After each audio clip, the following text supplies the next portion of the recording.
hope you got value out of today's episode. Hey, welcome back to Reroute Mind. Have you ever found yourself in a situation where no matter how much you wanted to get something done, you just couldn't? You tried telling yourself to focus, tried blaming yourself for being lazy, tried punishing yourself for procrastinating, but nothing worked. Well, today's episode might explain why. We often see procrastination as laziness, but what if it's not? What if behind every task you avoid, there's an emotion you're avoiding too? If that sounds intriguing, stick around because we're going to dive deep into the heart of this concept. The first sign of emotional avoidance, you're stuck and you don't know why. Picture this, you've been assigned a new project at work, and you're excited at first.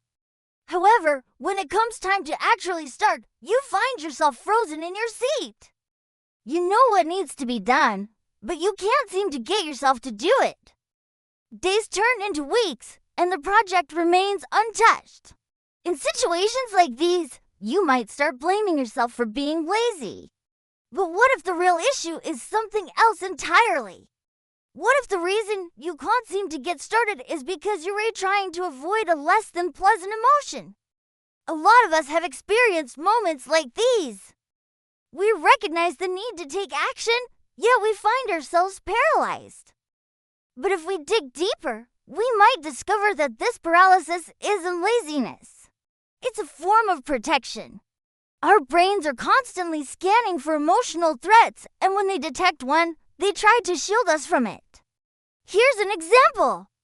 Let's say you're working on a presentation that you're dreading. You've even been burnt by negative feedback in the past, and the looming possibility of that happening again triggers a sense of fear and anxiety. Your brain perceives this emotional state as a threat, and it tries to protect you by making you avoid the task.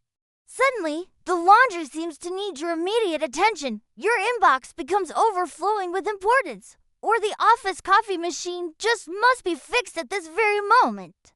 These distractions become a way to escape the emotional threat. But it doesn't stop there. Your brain can also make you procrastinate to protect you from more positive, but equally uncomfortable emotions like guilt or pressure. Think about it. You promised to help a friend move on Saturday, but you'd much rather spend that time playing video games. You know you should go, but the thought of having to lift heavy boxes, say no to your favorite TV show, and break a sweat makes you feel guilty. Or maybe you're the type who thrives on praise and recognition. You work tirelessly on a creative project, but as it nears completion, you feel the pressure of needing it to be perfect to live up to expectations. Both scenarios involve positive emotions, but they become overwhelming and your brain tries to escape the discomfort by making you procrastinate. You might be thinking, well, everyone procrastinates, but isn't that just part of human nature? Not necessarily. Procrastination driven by emotional avoidance is a coping mechanism. It's your brain's way of safeguarding you against emotional turbulence.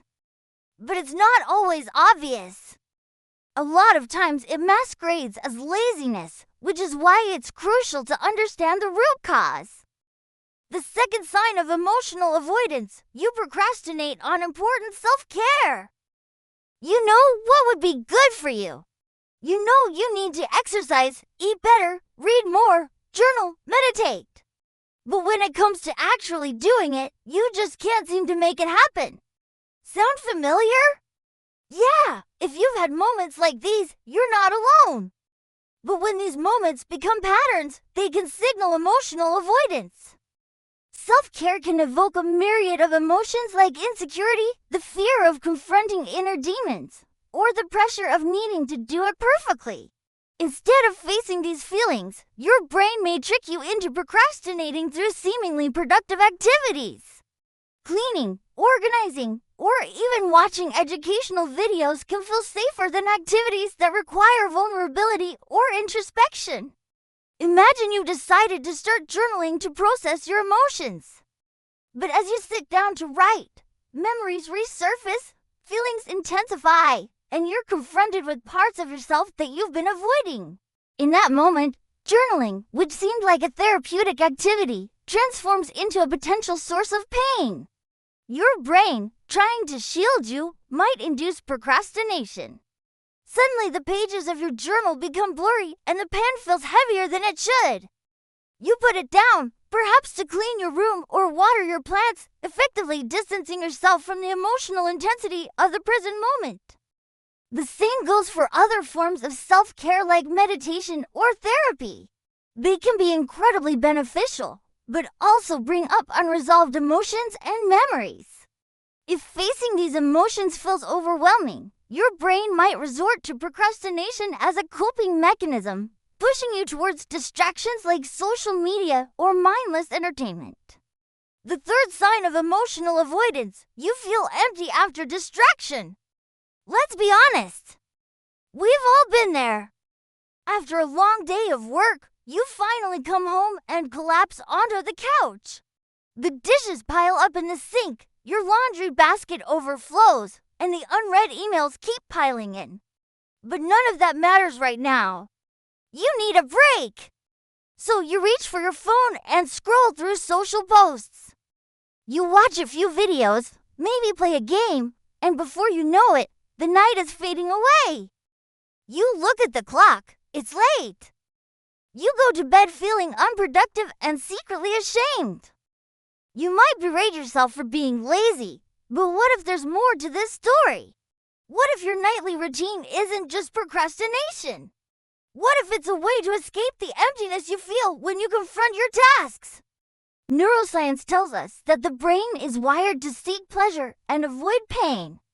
So when a task feels emotionally taxing, the brain naturally tries to steer you away from it. It is almost as if there is an internal struggle between your conscious desire to be productive and your brain's instinct to protect you from emotional discomfort. And when this struggle occurs after a long day, exhaustion can tip the balance in favor of your brain's protective measures. You might feel like your willpower is waning, but in reality, your brain is simply employing a survival tactic. So the next time you find yourself scrolling late into the night, ask yourself, does this fulfill me, or does it mask the emptiness of unfinished tasks and unexpressed emotions? It might be a sign of emotional avoidance in action. Now that we've explored these signs, let's talk about how to deal with them. Firstly, acknowledge the emotion. Give yourself permission to feel whatever it is you're feeling. Secondly, challenge your negative thoughts. Are these thoughts rational or just a figment of your imagination running wild? Thirdly, practice self-compassion. Be kind to yourself. And fourthly, break tasks into smaller steps. Make it easier for your brain to take action. Lastly, reward yourself for progress, no matter how small. The idea is to acknowledge, challenge, practice self-compassion, break down, and reward. These simple steps can make a big difference when dealing with procrastination driven by emotional avoidance. In conclusion, procrastination isn't just about laziness or bad habits. It's often a sign of emotional avoidance. Whether it's fear, guilt, pressure, or even boredom, our brains avoid emotions just as strongly as it avoids pain. Understanding this can change how we approach tasks that we find mentally uncomfortable. So the next time you find yourself procrastinating, ask yourself, what am I really avoiding? It might not be the task itself, but an emotion that you need to embrace, understand, and express. Thanks for listening to Reroute Mind. Until next time. Remember to be kind to yourself and even kinder to the feelings you experience. Take care.